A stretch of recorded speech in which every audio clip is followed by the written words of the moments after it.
il y a eu une libération de la parole chez Ubisoft, en fait, mais qui a pris dans le monde entier chez Ubi, on va dire une sorte de mouvement MeToo en interne. Ubisoft, situation gridique parce que il se passe plusieurs choses là. En quelques semaines ou en quelques jours, il y a beaucoup de choses hyper importantes de différentes facettes d'Ubisoft. Et ça tombe bien parce que ce soit du jeu, de l'économie ou du sociétal, tu as suivi ça de très très près de par ton travail, Chloé. D'ailleurs, allez suivre Chloé sur Blue Sky parce que très très bonne veille évidemment de tout ce qui est tech, médias, jeux vidéo. Mais on commence évidemment dans l'actu par Assassin's Creed Shadow. Ben oui. Dont les notes sont sorties hier. Enfin. Dont le jeu est accessible ce soir ou demain, je crois. Demain. Donc un jeu dont je crois les notes sont plutôt pas mal. Écoute, là j'ai regardé avant de partir, le Metacritic est à 81. Voilà. Mais sachant que les principaux gros sites étaient plutôt hauts, on va dire, au-dessus de 90, et d'autres sites étaient un peu plus bas, mais on rappelle que le Metacritic c'est hyper important pour les... C'est hyper important pour les primes, notamment des développeurs de jeux. Ouais. Est-ce qu'il y a besoin de rappeler ce que c'est qu'un Metacritic C'est un agrégateur de... Pour faire très vite, Metacritic, c'est un site qui agrège les critiques du monde entier autour jeux, films, etc. Ça bidouille une note. Et cette note sert en fait notamment pour avoir les bonus dans le secteur du jeu vidéo.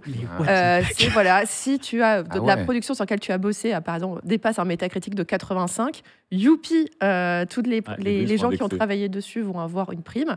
Et si c'est en dessous, c'est vous êtes tous virés. D'accord. Mais c'est ça franchement ça c'est une très grande importance. Un métier assez difficile. Et c'est aussi regardé de près par les analystes financiers parce que ça donne une tendance en fait sur est-ce que le jeu est bien ou pas bien. Oui, bien sûr, mais bon. Juste le jeu, est-ce que c'est lui qui a été retardé? Oui, alors justement, on va en parler. Donc, le Métacritic est plutôt correct. Je crois que Ghost of Tsushima avait eu 83 à l'époque, que les autres Assassin's Creed étaient autour des 80. Ouais, en fait, le consensus, c'est très bon jeu, pas chef-d'œuvre, mais bon jeu. Justement, on va savoir est-ce qu'il fallait que ce soit au moins un chef-d'œuvre, puisque le jeu était aussi très attendu, puisque le jeu, généralement, les studios essaient de maintenir la hype autour de leur jeu avec des trailers, des dev updates, des petits trucs pendant les années de développement. Là, il y a eu beaucoup de contenu qui a été fait autour du développement d'Assassin's Creed Shadow, mais évidemment pas que du contenu qui était voulu par Ubisoft, puisque le développement a pris beaucoup de temps. Le jeu a été retardé, je crois. Ouais, il a été retardé. Alors finalement, pour un assassin, ils n'ont pas pris tant de retard que ça. Au final, c'est 4 ans de développement. D'accord. Donc c'est quand même assez raisonnable. En fait, normalement, le jeu devait sortir en novembre. D'accord. Pour les gens qui ne savent pas, 4 ans pour un triple A comme ça, c'est très raisonnable. D'accord. Très raisonnable, parce qu'on a quand même généralement, un assassin, c'est 3 ans à peu près. D'accord. Évidemment, il y a des productions qui peuvent monter à bien plus, mais là, généralement, c'est qu'elles ont des GTA, problèmes. bonjour. C'est qu'elles ont des problèmes. Donc là, en fait, normalement, ils devaient sortir en novembre. D'accord. Tout était calé pour. Je suis en train d'écrire un article dessus, donc vous aurez toutes les infos dans le Figaro tout à l'heure. Mais grosso modo, le jeu était à peu près prêt pour une sortie. Il était OK, pas parfait, mais OK pour sortir. Et donc, ils ont obtenu cette sortie au mois de mars, sachant qu'avant, c'était programmé pour février. Et ils ont encore redécalé au mois de mars. Alors, pourquoi C'est parce que Ubisoft, là, ils sont dans une très mauvaise phase depuis plusieurs mois. On va dire depuis plus d'un an, tous les jeux qu'ils lancent se viandent. Ne fonctionnent pas d'une manière ou d'une autre. Et là, le tout dernier qui n'a pas fonctionné, c'est Star Wars Outlaws, qui normalement avait tout pour lui pour fonctionner parce que Star Wars. Gros studio massif, qui est un studio qui a une bonne réputation aussi. Studio qui a très bonne réputation, ils font des bons jeux. Pareil, développement chaotique, qui a pris plus de temps que prévu. Et au final, le jeu sort pas dans un super bon état. Il se fait un peu étrier par la critique. Les joueurs lui tombent dessus à bras raccourcis. Résultat, le jeu ne se vend pas bien du tout. Et donc là, c'est un peu au secours, branle-bas de combat chez Ubisoft. Dernière chance. Parce que là, soudainement, toute la pression de l'année fiscale retombe sur Assassin's Shadows. Sachant que Star Wars Outlaw n'est pas non plus le seul échec récent d'Ubisoft. On a vu aussi X-Defiant, qui est encore un shooter live qui lui-même a été annulé, comme les autres shooters dont je vous parlais. 2 mois d'exploitation. Donc X-Defiant fait partie des échecs. Avatar, qui est sorti il y a un peu plus d'un an. Souvenez-vous. Voilà. Qui était un jeu qui non, vous en souvenez pas. Qui était considéré comme beaucoup de gens ont dit c'est exactement ça. Et parce qu'en fait, Ubisoft a mis beaucoup dans Avatar, parce certains pensaient qu'Avatar allait être une grosse licence. Le film a bien marché, mais le jeu vidéo qui était plus qu'honnête, apparemment, et qui était très très beau, et donc avec beaucoup de moyens, a été un énorme bid en fin 2023. On parle de Prince of Persia, qui est The Lost Crown, qui est donc une plus petite production. Oui, beaucoup plus petite. Qui a été très très bien accueilli par la critique. Donc même quand c'est bien accueilli par la critique, ça a été un échec. Il a également fait un bid commercial. En fait, il a pas fait ses chiffres. Il n'a pas fait ses chiffres. Et donc là, je ne vous parle que de ces derniers mois où des jeux services, des AAA, des AA, Skull and Bones, j'aurais dû même le mettre en premier. Quel que soit le type de prod d'Ubisoft, ça se tarit. Mais on va revenir aussi sur le fait qu'il y a une formule Ubisoft. Parce qu'il y a on a montré plusieurs types de jeux, mais le plus connu chez Ubisoft en ce moment, c'est l'open world Assassin's Creed, qui est quand même Assassin's Creed Far Cry, qui a un peu construit la formule Ubisoft depuis 2007 avec le premier Assassin's Creed, et quand ils ont repris Far Cry avec Far Cry 2 ou 3, je crois. À partir du 3. Voilà, des tours à explorer. Et est-ce que c'est les gens qui jouent moins aux jeux vidéo AAA, ou est-ce que c'est juste ils jouent à autre chose? Alors, la réponse est complexe. La réponse est complexe, mais oui, il y a des gens qui jouent à autre chose.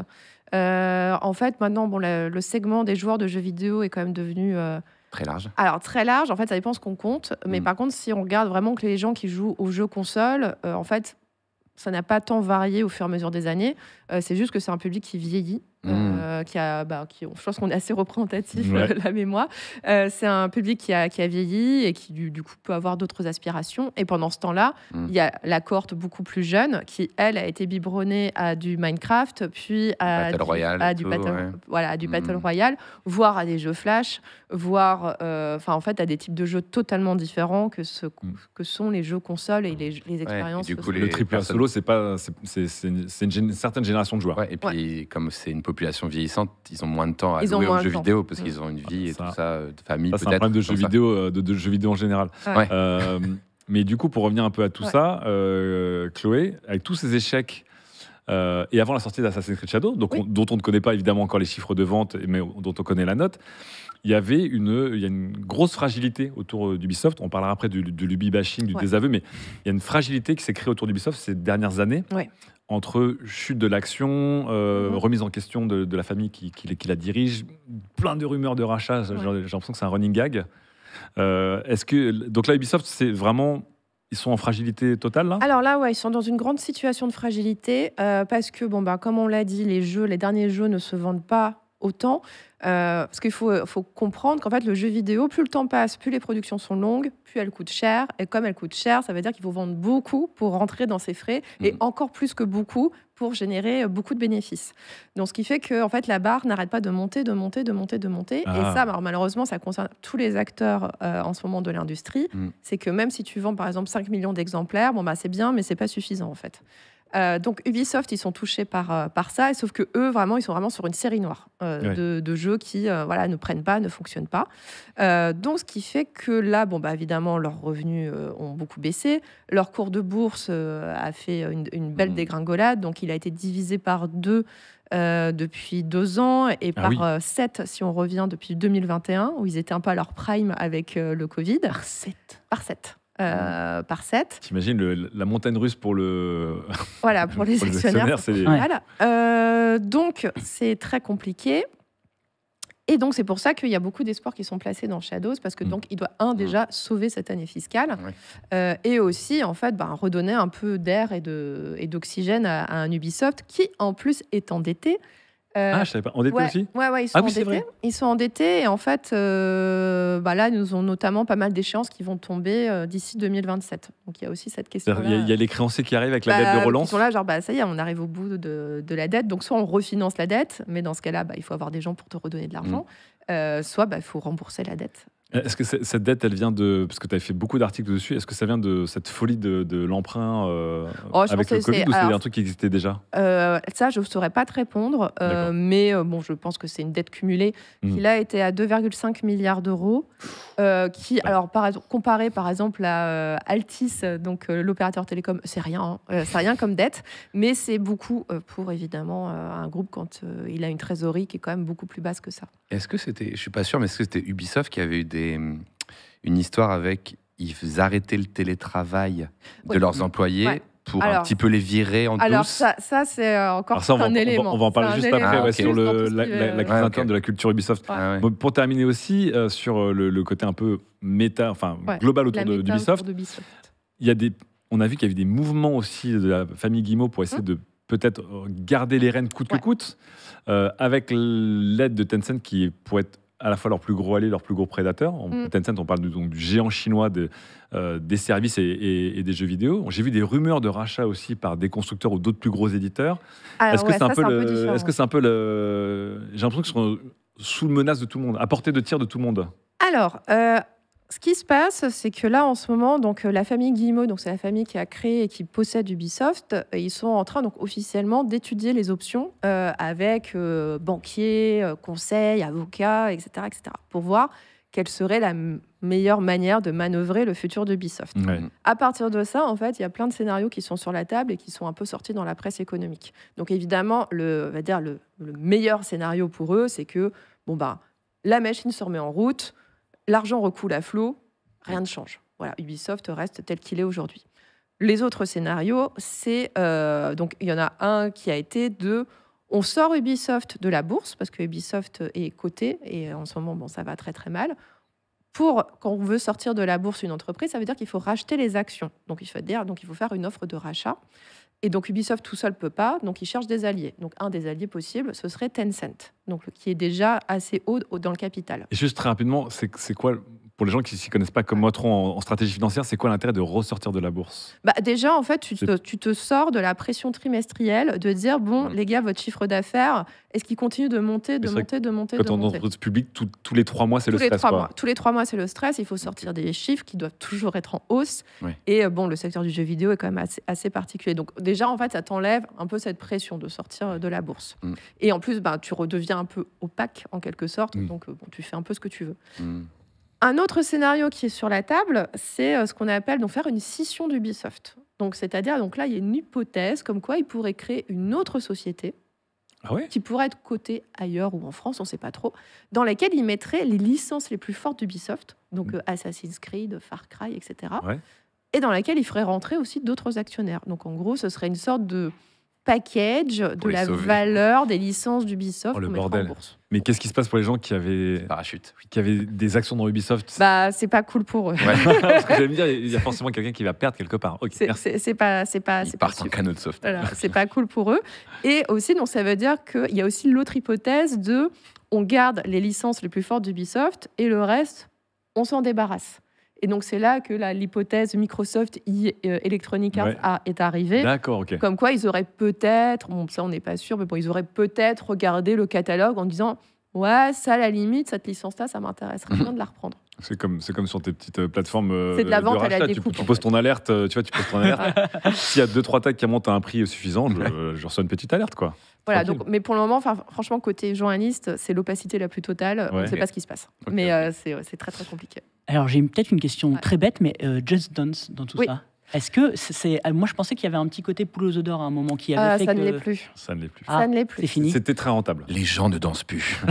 Disons que Just Dance coûtait, si je ne m'abuse, Chloé, très peu par rapport à ce qu'il rapporte. Ah oui, c'est sûr que ça coûte rien. Quand tu vois Assassin's Creed Shadow, tu vois les moyens qui ont été mis dedans. Just Dance, c'était très rentable. Non, c'est plus la poule aux œufs d'or que c'est. En fait, la vraie poule aux œufs d'or dont on ne parle jamais, c'est Rainbow Six Siege. Jeu d'e-sport. Voilà, jeu d'e-sport, discret, mais qui en fait fait vraiment tourner la boîte. C'est ça qui fait rentrer de l'argent tous les mois. Ce qui est intéressant dans le jeu qui est sorti en étant un bid et qui a été vraiment... Ubisoft n'a pas lâché. Ils n'ont pas lâché et ils ont fait un énorme succès. Maintenant qu'on a parlé un peu d'Assassin's Creed Shadow et donc de la formule Ubisoft et de la santé financière d'Ubisoft et qu'on comprend un peu la méta autour d'Ubisoft, il y a aussi un dernier point qui est très important, c'est le point sociétal autour d'Ubisoft. Il y a 2 points en ce moment. Sont-ils, je pense qu'il y en a qui est pas trop justifié, mais un autre qui l'a un peu plus. Dans le chat, Warzeo nous disait, moi je vais précommander Assassin's Creed Shadow parce que même si je pense que le jeu va être bon sans être exceptionnel, c'est aussi une manière de soutenir Ubisoft et j'ai envie de garder aussi Ubisoft, c'est aussi des bons jeux. Mais en ce moment, il y a un phénomène qui s'appelle le Ubi-bashing. Et après, on parlera de ce qui se passe en interne. En ce moment, il y a un phénomène qui s'appelle le Ubi-bashing et qui consiste en gros à critiquer Ubisoft, quoi qu'ils fassent, ou à les tourner en dérision pour dire c'est encore la même chose, où on connaît un peu leurs marottes, on connaît un peu leurs petites obsessions et leurs trucs trop connus. Et il y a un phénomène, alors est-il justifié ou pas, mais sur Internet, dont on parle de plus en plus, qui est en fait, il est de bon ton de critiquer Ubisoft, qui sont à la fois dans la mouise ou qui ne rencontrent pas le succès ou qui se répètent un peu trop. Évidemment, on va même pas rentrer dans les détails, mais il y a toutes les questions de woke, anti-woke, qui font que ça y est, aïe, aïe, aïe. Une vraie société américaine. Non, voilà. Mais c'est surtout ça, parce que en fait, l'ubi-bashing en tant que tel, c'est pas vraiment nouveau. L'ubi-bashing a quand même une bonne dizaine d'années à peu près. D'accord. C'est depuis à peu près 10 ans qu'il est de bon ton de dire les jeux Ubisoft, c'est toujours la même recette, c'est toujours la même chose. Faut toujours monter sur des tours voilà, on dévoile la carte et la skin en fait change. C'est soit la skin Assassin, soit c'est la skin Far Cry, soit ça va être la skin Avatar. Enfin voilà, c'est à chaque fois c'est la formule avec une moustache différente à chaque fois. Donc ça, c'est quelque chose qui est assez, qui date d'il y a plusieurs années, qui est assez fréquent. Et qui est une critique tout à fait. Qui est une critique assez fondée en fait, qui est tout à fait acceptable. Là, en fait, on est monté sur une gradation de zinzin qui est assez folle. Là, en fait, sur Assassin's Creed Shadows, en fait, le jeu s'est retrouvé pris dans les guerres culturelles, notamment aux États-Unis. Où, en gros, comme vous le savez, la droite trumpiste fait un peu la chasse à tout ce qui est un peu diversité, inclusion, etc. Et comment tout cela pervertit notamment la culture. Oui. Donc là, en fait, Assassin's Creed Shadows, quand ils ont présenté la première bande-annonce du jeu, scandale, le héros est noir. Ouais, je me souviens. Donc le jeu se passe au Japon. Donc il y a eu une déception en voyant un samouraï noir. C'était genre, mais enfin, que se passe-t-il ? Qu'est-ce qui se passe ? Alors, en fait, c'est tout à fait justifié par le scénario, mais il y a eu un backlash. Et un backlash qui est vraiment très puissant, même si au final, il est vraiment concentré sur une minorité extrêmement bruyante. Ouais, et qui donne un effet de masse. Qui donne un effet de masse, qui fait beaucoup de bruit, qui fait beaucoup de mal aussi aux équipes. Il y a des gens qui ont été harcelés nommément, qui ont été menacés de mort. Donc là, oui. Des gens qui travaillent à Ubisoft. Qui travaillent chez Ubisoft. Oui. Ouais. Ubisoft a même annoncé là qu'il comptait peut-être être assez vigilant et poursuivre en procès une cellule, toute forme de menace ou de harcèlement envers leurs développeurs. En fait, ils mettent en place une cellule de surveillance pour tout ce qui se passe sur les réseaux sociaux YouTube, pour déjà demander le retrait des contenus si jamais ça part en vrille, et ensuite pouvoir attaquer en justice et soutenir aussi psychologiquement les personnes qui seraient ciblées. Parce que oui, évidemment, le ciblage, c'était il y aurait un comité secret chez Ubisoft qui essaye de wokiser tous les jeux. Donc voilà. Donc, on a vu toutes les théories du complot là-dessus, sur des sociétés secrètes, des cabinets qui mélangent... des woke, des féministes, des juifs, tout ce que je voulais, en gros, des complotistes, pour dire qu'il y a forcément, il y a un ordre mondial derrière, évidemment, le fait qu'il y ait une femme et un homme noir dans ce jeu. Donc, et en plus, tout ça est nourri par une sorte d'économie de la haine sur les réseaux sociaux et sur YouTube. Par exemple, sur X, plus vous êtes tapageur, plus vous allez avoir de reach. Et donc, si vous prenez X Premium et que vous demandez la monétisation, grosso modo, vous pouvez gagner de l'argent. YouTube, c'est la même chose. Là, en ce moment, j'avais fait sans faire exprès, en fait, pour préparer mon papier, j'avais tapé Ubisoft juste sur YouTube pour trouver les dernières bandes annonces d'Assassin's Creed. Les premières vidéos qui m'ont été proposées, c'est des vidéos pour dire « Personne ne veut de ce jeu, woke, scandale ». Ça fait cliquer. Et voilà, parce que ça fait cliquer. Et donc, il y a toute une frange un peu de créateurs de contenu qui sont pas très... Qui ont glissé ces dernières années. Qui ont glissé, opportunistes, et qui se sont dit, là, il y a une bonne niche à exploiter. On va sortir tous les jours une vidéo sur Ubisoft pour leur taper dessus. Enfin, même sur quasiment tous les éditeurs, dès qu'ils pouvaient... Mais Ubisoft est devenu une cible un peu parfaite. Oui, de toute façon, les news, en général, quand tu les tournes en négatif, ça fait x10 de clics. Donc, mais c'est vrai que le Ubisoft faisait partie des cibles de choix. Exactement. Faisait partie des cibles de choix. Donc ça, ce qui fait qu'il y a eu toute une ambiance. Mais après aussi au Japon, il y a des partis politiques qui ont embrayé en disant que c'était un scandale, que le jeu ne respectait pas la culture japonaise, que c'est horrible quand on rentre dans des temples. En fait, on peut tout détruire sur son passage. C'est pas du tout respectueux de la religion. Bref, voilà. Il y a aussi regardé Indiana Jones, c'est littéralement un style cinéma depuis des années de vriller les temples. Mais donc voilà, tout ça a mis quand même une énorme pression sur les équipes. Et aussi une énorme pression sur le marketing. Et donc, si vous regardez bien le plan marketing d'Assassin, en fait, à un moment donné, il y a eu juste un silence complet autour du jeu pendant de nombreux mois. Et de ce qu'on m'a dit, en fait, il y a beaucoup de vidéos marketing qui étaient prévues qui ne sont jamais sorties. Ah, d'accord. De peur d'avoir des réactions. De peur des réactions. En se disant, on va pas nourrir la bête. Donc, silence. On dit plus rien. Ok. Après, pour les gens qui, on a la chance de jouer en avance au jeu avec Chloé, le setup historique justement du jeu est vraiment très impressionnant. Mais bon, bref. Mais quand on dit que bad buzz is still buzz, est-ce que ça fait pas parler du jeu, même si mais pas... Là, c'est violent. Là, c'est trop violent. Là, ça a dépassé un stade. Voilà. C'est trop violent. Qu'il y a des haters random qui parlent du jeu, au moins, nous, on parle du jeu aujourd'hui, tu vois. Ouais. Mais je pense qu'encore une fois, il y a des gens, comme le dit Chloé, qui viennent chercher cette haine pour créer de l'engagement. Voilà. Donc, je sais pas, moi, au hasard, un Asmongold qui se disent, en fait, je vais faire hurler des gens dans tous les sens, ça fera l'audience. Ouais. Mais je pense que c'est pas le but des éditeurs de jeux de créer leur business, en tout cas sur la dispute et la haine par rapport à des gens dont c'est littéralement le business. Donc là, je pense que c'est bad buzz. C'est trop. Okay. C'est assez compliqué. Okay. Et autre point maintenant pour sortir du Ubi bashing, mais qui effectivement qui est un phénomène qui prend vraiment de l'ampleur ces dernières années. Il y a un autre point qui lui est aussi très important, c'est ce qui se passe en interne chez Ubisoft, puisque on devait avoir là, la semaine dernière, il y a 10 jours, la semaine dernière, l'ouverture du procès de 3 anciens dirigeants d'Ubisoft pour des faits de harcèlement moral, harcèlement sexuel, voire agression sexuelle pour l'un des 3, sachant que beaucoup d'autres personnes étaient aussi accusées, mais il y a eu certaines personnes qui sont passées à travers pour prescription de fait. Procès qui a été reporté, mais procès dont on a...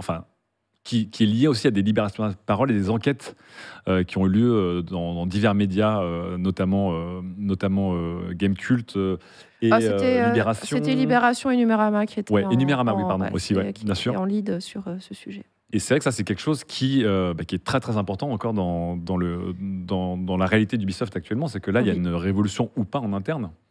Alors, en fait, en 2020, il y a une sorte de il y a eu une libération de la parole chez Ubisoft, en fait, mais qui a pris dans le monde entier chez Ubi, avec des gens qui ont une sorte de mouvement MeToo en interne, qui s'est reflété sur les réseaux sociaux, où les gens ont commencé à dénoncer donc soit des faits de harcèlement sexuel ou de harcèlement moral. Et ensuite, la presse a embrayé. Donc, il y a eu des affaires aussi bien au Canada, aux États-Unis, qu'en France et même à Singapour également. Okay. Donc c'était vraiment réparti dans le monde entier. Et la France, en fait, a beaucoup fait parler. Pourquoi ? Parce qu'en France, c'est là où il y a le siège social d'Ubisoft. Le cerveau du groupe, en fait, est là. Et une des personnes qui est partie du groupe, c'était le numéro 2. Donc c'était le directeur... C'est pas rien. Ce qui n'est pas rien. C'est le directeur créatif d'Ubisoft qui, en fait, est parti parce qu'il avait à la fois protégé son propre bras droit, et lui aussi avait des comportements, visiblement, selon le dossier d'enquête, problématiques. Mais c'était surtout son bras droit qui faisait régner un peu la terreur, voire plus, dans son secteur. En fait, à cette époque-là, comment ça s'est soldé chez Ubisoft ? Il y a eu énormément de départs. Il y a beaucoup de gens qui sont partis, donc soit on les a licenciés, soit on leur a fait comprendre qu'il fallait prendre la porte. Et donc, il y a quand même beaucoup de gens de poids qui sont partis.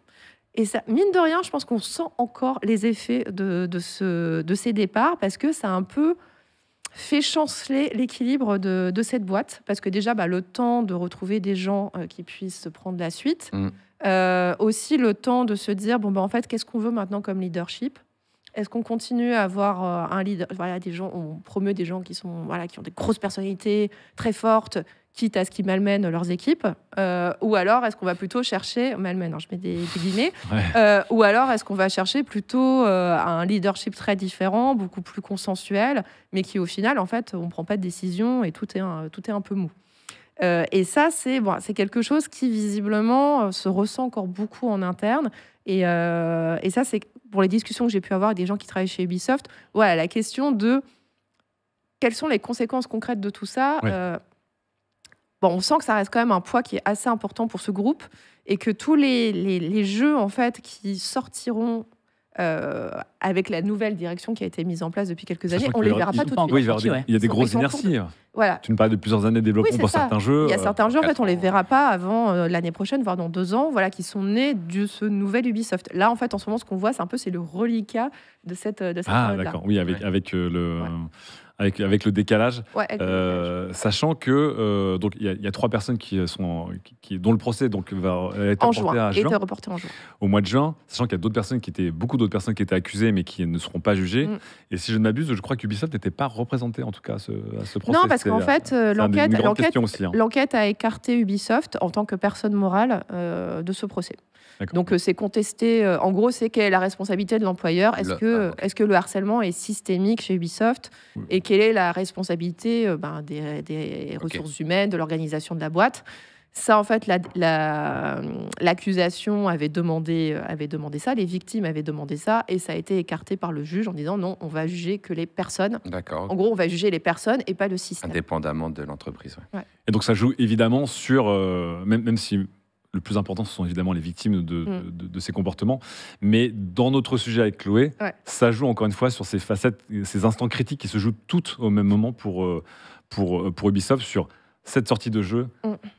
Cette sorte de fragilité financière qui est immense, cette transition, comme tu dis, on passe d'une direction à une autre ou pas. Peut-être que rien va changer, qu'on prend d'autres personnes, mais qu'on garde l'état d'esprit. Et effectivement, une défiance justifiée ou pas de la part du monde du jeu vidéo, que ce soit les consommateurs, que ce soit les médias. Il y a beaucoup de choses quand même. Il y a aussi une défiance en interne. En fait, par rapport à Yves Guillemot, donc le PDG d'Ubisoft, Yves Guillemot, il faut comprendre que c'était quelqu'un qui était adulé. Mais vraiment. C'était papa, quoi. C'était papa. C'était papa. Et puis, moi, je connais pas très mal l'histoire, mais je me souviens du moment où il a résisté à une OPA de Bolloré. C'était vraiment c'était un héros, c'était notre héros français du logiciel et du jeu vidéo à ce moment-là, vraiment. J'étais là, j'avais couvert ça, j'étais là donc, dans une AG des actionnaires donc, qui était censé être attention, peut-être que Bolloré tentera quelque chose ce jour-là. Bon, finalement, il ne s'est rien passé. Mais tu avais tous les salariés qui étaient là à une AG d'actionnaires. Normalement, ils n'ont rien à faire là. Ils étaient là, ils avaient leur t-shirt et leur pins I Believe, donc avec Believe, avec Yves le prénom. J'ai gardé le pins, je l'ai gardé précieusement. C'est vrai que là, on était au top d'un Ubisoft qu'on aime, qu'on a envie de préserver. De la boîte qui fait front pour protéger sa direction. Bon, aujourd'hui, le I Believe, c'est fini. C'est clairement fini en interne, notamment suite à toutes ces histoires de harcèlement de 2020. Il y a une confiance en fait qui s'est complètement ébréchée. Donc ça, c'est-à-dire qu'aujourd'hui, je ne pense pas que les salariés d'Ubisoft repartiront au front pour protéger la famille. On va lancer un petit sondage sur votre avis sur le futur d'Ubisoft. En tout cas, merci beaucoup Chloé pour tous ces éclaircissements. En fait, tout est tellement mêlé. Et surtout, tout est tellement mêlé. J'ai l'impression que Assassin's Creed pourrait redorer le blason 2, mais que le bashing et les toxiques peuvent faire pression pour créer du bad buzz. Qu'en même temps, en interne, il y a un flottement, mais ce flottement est dû à une culture ancienne qui est gérée ou pas. Et en interne aussi, en fait, il y a un point qu'on n'a pas abordé qui est très important, c'est que là, Ubisoft, ces derniers mois, à partir de décembre, a commencé à faire des choses qu'il ne faisait jamais et qui s'étaient refusées. Comme quoi ? Fermer des studios. Ah oui, c'est vrai ? Fermer des studios et donc licencier. Jusqu'à présent, en fait, Ubisoft, il y a 18 000 personnes qui travaillent chez Ubi. C'est énorme pour le jeu vidéo. Mais pourquoi est-ce que c'est énorme ? C'est parce que, par exemple, un Electronic Arts ou un Activision, ils sont 3 fois moins à peu près, mais parce qu'ils font beaucoup de sous-traitance. Alors que chez Ubisoft, on internalise tout. Donc, ce qui fait qu'ils ont une vingtaine de studios à travers le monde, ils sont extrêmement nombreux. C'est voulu. Et surtout, en fait, c'est un groupe qui est très... en fait, qui garde ce côté familial et parfois peut-être un peu paternaliste, mais nos employés, on ne les jette pas à la fin d'une production, ce qui peut se voir beaucoup plus dans les boîtes américaines. Mais encore une fois, c'est ce côté Ubisoft, la famille bretonne qui a créé sa boîte et qui se gère un peu de manière presque familiale. Voilà, c'est clairement. Donc c'est très famille. Et donc là, ils ont dû entreprendre un plan d'économie depuis 2 ans, parce que, à cause de tous les problèmes que je vous ai listés. Et donc, ce qu'ils avaient trouvé comme solution jusqu'à présent, c'était de dire, les gens qui partent, on les remplace pas. Donc ça, ce qui est quand même une méthode très connue dans les boîtes françaises. Quand on veut pas faire de PSE, on dit on remplace pas les gens qui partent à la retraite, les gens qui démissionnent, et puis on se débrouille, ceux qui restent, ils se débrouillent, on va bien y arriver. Donc jusqu'à présent, ils étaient sur ça. Et là, à partir de décembre, donc notamment avec X-Defiant, donc le jeu qui s'est en ligne, qui s'est planté au bout de 2 mois d'exploitation, ils ont fermé le studio qui était derrière ce jeu-là, et du coup, ils ont licencié tout le monde. Et ensuite, ils ont fermé d'autres studios, on va dire, mineurs d'Ubisoft. Je crois qu'ils ont fermé 3 ou 4, depuis plusieurs mois. Et ça, c'est quelque chose qu'on ne faisait pas chez Ubi. Et donc, ça a créé aussi un électrochoc en interne en se disant, OK, donc maintenant, si on plante une production, potentiellement, on est viré. Donc le côté, on est une entreprise un peu à part avec sa propre culture, elle a un peu disparu. Là, on est chez n'importe quelle grosse boîte de jeux vidéo. On est chez une grosse boîte et surtout, en fait, toute la question, c'est que va devenir Ubisoft dans les mois à venir ? en interne, les salariés se font pas trop d'illusions. Ils savent qu'ils n'échapperont pas à des gros plans de licenciement. Il y aura très probablement une restructuration. Elle sera plus ou moins violente et méchante en fonction de qui va un peu prendre. C'est-à-dire que pour toi, Chloé, même si Assassin's Creed cartonne, ce ne sera pas suffisant ? Je pense que ça ne sera peut-être pas suffisant pour régler tous les problèmes qu'il y a dans cette entreprise. D'accord. Dans le chat, c'est un sondage qui est assez partagé. Est-ce que Ubisoft va s'en sortir ? 53% des gens disent oui, mais avec des grosses révolutions. Alors, j'ai laissé le flou autour des révolutions, internes ou externes ou pas. Ensuite, on a eu 31% des gens qui ont dit non, Ubisoft ne va pas s'en sortir. Ce sera une faillite ou un rachat. Ouais, voilà. Et 16% des gens disent t'es qu'à tes frères. Mais c'est dur d'être concurrentiel à l'international aujourd'hui sur un studio comme ça, français. Ça doit être... C'était le studio qui avait réussi. En fait, Ubisoft, il faut bien... Enfin, c'est un truc dont je pense qu'on ne prend pas assez la mesure. C'est qu'on est quand même dans un univers dans le jeu vidéo qui est surdominé par les Américains et par les Asiatiques. Et Ubisoft, en fait, c'est le seul acteur de poids européen.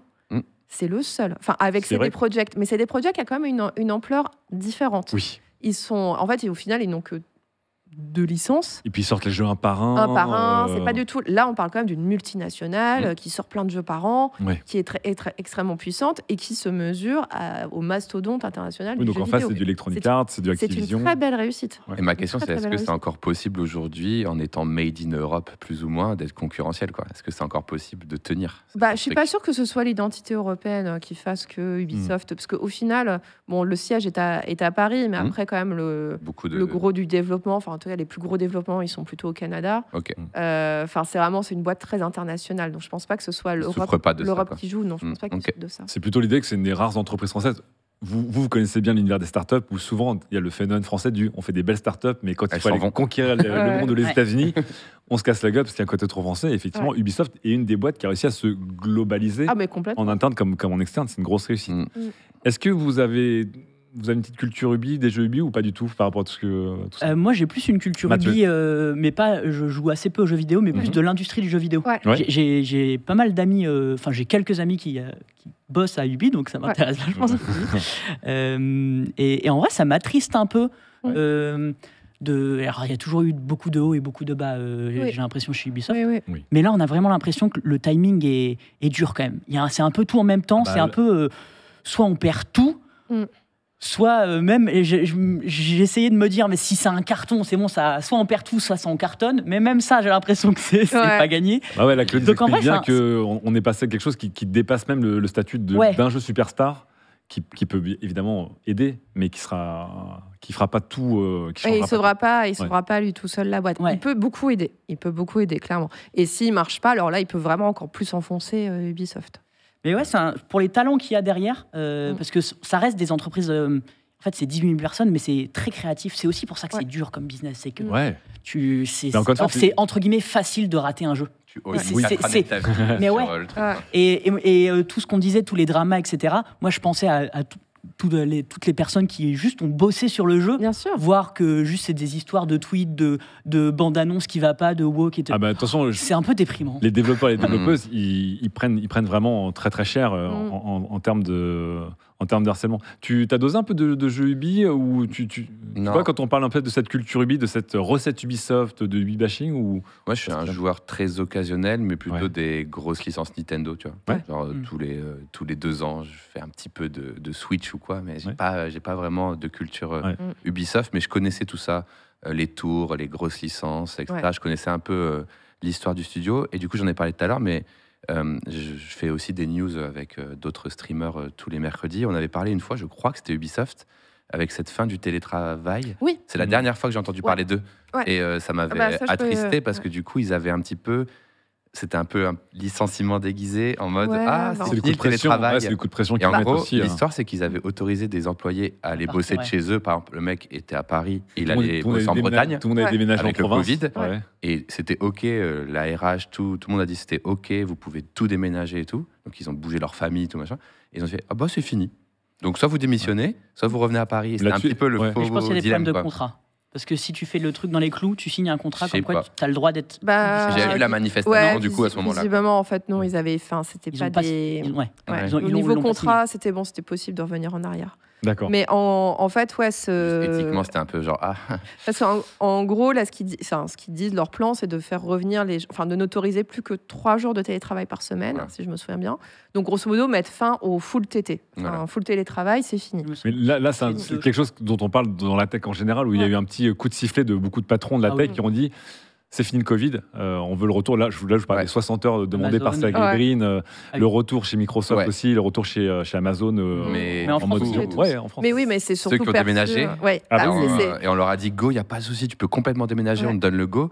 Bah là, ça sent comme une petite arnaque pour te virer, quoi. C'est interprété comme ça va faire partir des gens et du coup, voilà, ça évite d'avoir à les licencier. Bon, là-dessus, les syndicats sont en train de négocier sur ce point-là. Des départs un peu mieux, visiblement, il y a quand même des cas qui sont en train de s'arranger. Notamment des gens qui ont dû déménager pour des questions de santé, etc. Donc, il n'est pas question de les faire revenir à Paris. Mais là, on est sur des cas individuels. Des cas individuels. Il y a des cas individuels qui, visiblement, sont en train de se régler. J'avais vu une belle manif, en tout cas, de il y avait Oui, et en ce moment, pareil, en fait... ils ont fait une manif. La dernière fois que j'ai entendu parler d'eux, il y avait les employés devant, ils disaient non. D'accord. Il y a eu une manif devant le... C'était hyper intéressant comme manif. C'était devant le siège Ubisoft, le siège mondial. Et donc, du coup, il y avait plein de salariés. Donc, pour nous, les journalistes, c'était génial parce que pour les interviewer. Et pour discuter. Carnet.